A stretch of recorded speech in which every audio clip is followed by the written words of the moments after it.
کیا تم نے واقعی ہی شادی کر لی ہے؟ سارم اب تک بے یقینی سے کافی شوق میں بیٹھا تھا۔ اس کے سامنے یارم بیٹھا آرام سے کافی پی رہا تھا۔ میں تمہارا بچپن کا ساتھی ہوں یارم، تو میرے ساتھ ایسا کیسے کر سکتے ہو؟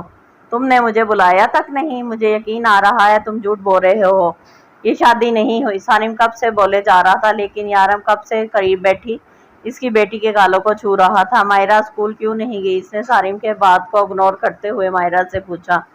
مائرہ کی طبیعت خراب تھی تاتو۔ مائرہ کی طبیعت خراب تھی چاچو۔ عربی طرز و لہجے کی وجہ سے وہ اردو نہیں بول پاتی تھی، اور پھر جب بولنے کی کوشش کرتی تو اکثر اس کی زبان تتلا جاتی۔ پہلے میری بات کا جواب دو، سارم نے کہا۔ میں ضروری نہیں سمجھتا، اس نے ایک ہی جملے میں جواب دے کر پھر سے مائرہ کے ساتھ مصروف ہو گیا۔ ہم دوست ہیں نا صارف؟ یارم، سارم نے پوچھا۔ اچھا کیا ایسا تھا کبھی؟ صدیق میرا دوست تھا، بہت پیارا دوست، لیکن تم نے کیا کیا؟ وہ دھیمی آواز میں گرایا تھا۔ میں اپنا فرض نبھا رہا تھا یارم، وہ اسی کے انداز میں بولا، اور میں اپنا فرض نبھا رہا ہوں۔ میرا فرض مجھے میرے فرض کے ساتھ غداری کرنے والوں سے دوستی کرنے کی اجازت نہیں دیتا یارم۔ ہم ایک ساتھ دبئی آئے تھے، تم نے اور صدیق نے غلط راستہ پکڑا۔ صدیق اپنی منزل تک پہنچ چکا ہے یارم، میں تمہیں سزا نہیں ہونے دوں گا قانون و انصاف سے ہٹ کر۔ قانون اور انصاف؟ ہمیں تمہارا قانون انصاف نہیں چاہیے سارم، ہم اپنا قانون خود بناتے ہیں۔ فی الحال میں تم سے یہ ساری باتیں کرنے نہیں آیا، میں صرف مائرہ سے ملنے آیا تھا۔ وہ مائرہ کا گال چومتے ہوئے اٹھا تھا۔ کیا تم اس لڑکی سے محبت کرتے ہو یارم؟ سارم نے پوچھا۔ اس کا جواب میں تمہیں کچھ دن بعد دوں گا، ہو سکتا ہے کچھ دن بعد مجھے تمہاری ضرورت پڑے، بس اتنا کہہ کر وہ نکل گیا، جبکہ سارم اسے آتا ہوا دیکھ رہا تھا۔ پیار، محبت، فیملی، ان سب چیزوں سے بہت دور تھا یہ انسان، بلکہ انسان تھا ہی کہاں، سارم بچپن سے جانتا تھا اسے۔ یا اللہ، یارم کو کبھی اس لڑکی سے محبت نہ ہو، ورنہ اس بیچاری لڑکی کا کیا بنے گا، کیونکہ یارم کا جو روپ میں نے دیکھا ہے وہ کسی نے نہیں دیکھا۔ اس کا پاگل پن اس لڑکی کو مار دے گا۔ بچپن میں اس نے ایک کھلونے کے لیے یارم کا پاگل پن دیکھا تھا، اور سچ تو یہ ہے وہ بھی ایک کھلونے سے زیادہ اس کے لیے کچھ نہیں ہوگی۔ ایک معصوم لڑکی کو اس کے ہاتھوں برباد مت ہونے دیں۔ آج لیلا کا برتھ ڈے ہے اور وہ چاہتی ہے کہ ہم اس کے ساتھ پارٹی کریں، شارف نے آ کر اسے بتایا۔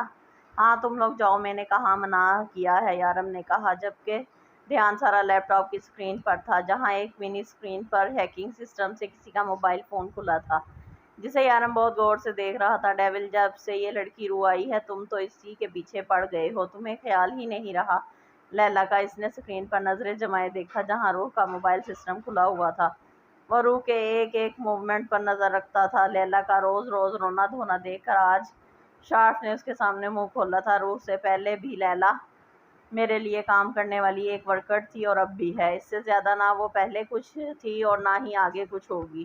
اب مزید کوئی بکواس کرنے کی ضرورت نہیں، نکلو یہاں سے، میں اپنا کام کر لوں۔ وہ پیار کرتی ہے تم سے، شارف نے کہا۔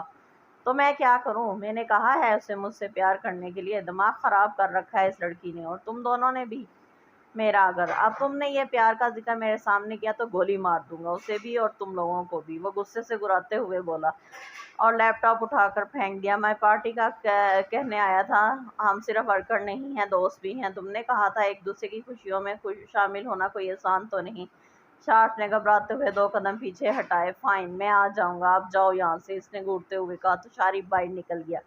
پھر دروازے پہ منتظر معصومہ اور لیلا کو دیکھا، ذرا سا مسکرایا۔ مشن ڈن، اس نے لیلا کے سامنے ہاتھ پر تالی بجاتے ہوئے کہا۔ بس اب میرا کام ہو جائے، لیلا نے کچھ سوچتے ہوئے کہا۔ سر گولی مار دیں گے تو میں تم لوگوں کے ساتھ شامل نہیں ہوں، معصومہ نے کہا۔ تمہارا نام کہیں نہیں آئے گا لڑکی، لیکن ڈیول کو 1-2 پیگ سے نشہ نہیں چڑھتا، بلکہ کچھ بڑا کرنا ہوگا، کیونکہ نہ ہم ڈبل ڈوز پلز یوز کریں گے نہ۔ شارف نے مشورہ دیا۔ آہستہ بولو بے وقوف، اگر اس رائٹ ہینڈ نے سن لیا تو پلان شروع ہونے سے پہلے ہی وہ ہمیں گولی مار دے گا، تم لوگوں کو تو پھر گولی مار کے آسان موت دے گا، مجھے بلیڈ سے مارے گا۔ اور اتنا کرو جتنا میں نے کہا ہے، اور ویسے بھی میں تم سب کی ہونے والی مالکن ہوں، تو میرا آرڈر فالو کرنا تم پر فرض ہے، لیلا نے ادا سے کہا۔ وہ جلدی گھر جانا چاہتا تھا، لیکن لیلا کے برتھ ڈے کی وجہ سے اس سے یہاں نہ پڑا، لیکن